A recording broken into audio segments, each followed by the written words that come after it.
All right, now I never thought that I would have to put in a slide about teacher behavior. However, it has happened often enough that we need to discuss it. So I know that you will not be one of these teachers, but it's very important that you show interest in your student. I've seen a lot of final demos and observations where teachers are like, okay, can you read this? Right, all right, great job, great job. Say this again, apple, apple. Okay. You don't really look very interested in your student. You look like you'd rather be elsewhere. And teachers like that get feedback from parents and students like, teacher doesn't look like they enjoy class very much. This teacher doesn't look like they want to be a teacher. That's not really good feedback to be getting. You're not going to get another sign up from this student or possibly from other students because they're going to look at your feedback. It's public when the students are choosing their teachers. They can look at all the feedback from and ratings from the different students that you've had. So just make sure that you're interested and you follow up on the questions from the students.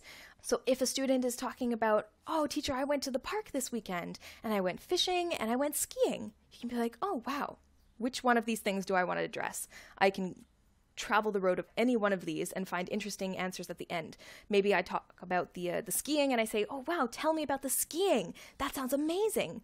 Oh, wow. Okay, that is fantastic. All right, so let's read this paragraph, which is now thematically also just happens to be about skiing.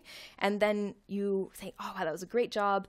Underline the words that they're having difficulty with and be like, all right, say this word. Just make it look like you're paying attention, that you're not possibly typing or texting on the side, that you're not watching a movie in another screen or something.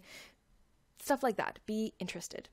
Act professional as well, but not too formal. Remember, you're dealing with kids, so you want to essentially feel like you're getting down on the level with them, even if you're physically apart on a computer screen very far away.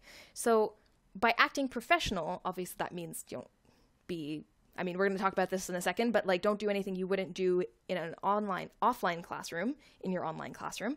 But also don't be too formal, like, okay, can you please read the next page? Okay, that was great, but let's go back. So don't be too stiff. Don't be C-3PO. You want to be a person, be someone that the kid can feel like is not just their teacher, but also their friend. Also, don't forget to smile. So if you're not smiling already at like the silly faces that I'm pulling, just give it a smile. Make sure that you're doing this really often. Your face is going to hurt for the first week or two, but smile regularly. And don't just smile when you're talking and then have your face drop when you're listening to the student. And then smile again when you're talking to them, because that happens a lot too and that looks a little weird. Don't smile so much that you're just doing this the entire time and you look really fake, because that also is going to look weird. But just smile at an appropriate amount.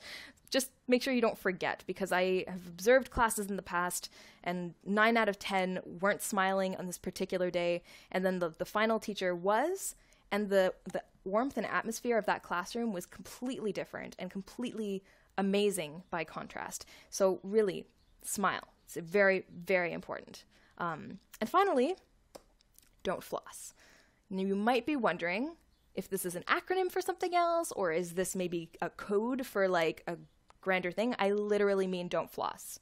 We observed a new teacher once and they were flicking stuff out and like, it was gross. Nobody wants to look at people flossing. Don't do that.